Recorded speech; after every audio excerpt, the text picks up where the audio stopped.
America at usaservice.org. Welcome back to Hofstra News Now, and here's with the sports. Thanks, Jessica.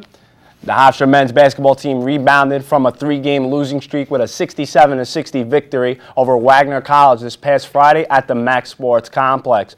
Looking to put the early season woes behind them, the 2-3 Pride were led by high-scoring guard Charles Jenkins and sophomore David Imes.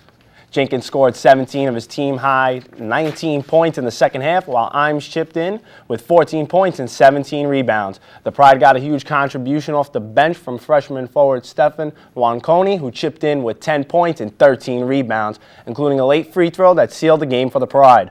The Pride looked to keep fire tonight with a victory at Rider University. And to the gridiron we go. The New York Giants look to keep their playoff hopes alive with the win over the Jacksonville Jaguars. We pick up the action with David Garrard dancing and prancing his way through the Giants defense for a 17-6 Jaguars lead.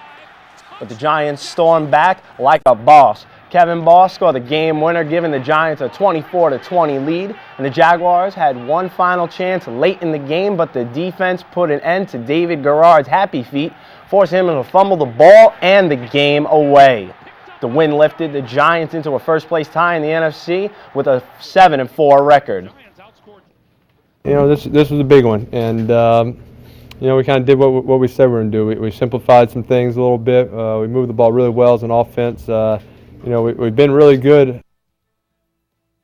Moving on now to the boxing ring, or should I say the Titans-Texan game. The NFL Gridiron showed why it's a violent game in more ways than one.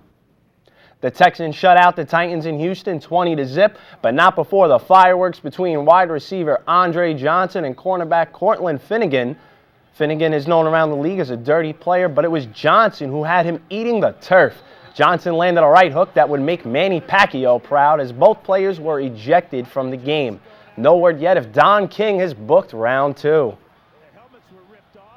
Moving on now to the New York Knicks, who continued their winning ways by defeating the Detroit Pistons yesterday 125-116 in double overtime.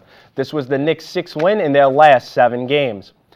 We pick it up in the 4th as Tayshaun Prince nails the game-tying shot over Danilo Gallinari. And Amari Stoudemire also led the Knicks with 37 points and 15 boards. We move forward now to the 2nd overtime, where Danilo Gallinari was redeeming himself by hitting 2 3-pointers from Milan, Italy. The Knicks improved and are now 9-9 on the year with the win. And that's all we have in sports tonight, ladies. Let's send it back to you, Jess. That was good. We'll see what we have tomorrow. Well, thanks for joining us, guys. On Hofstra News Now, we'll see you next week at the same time.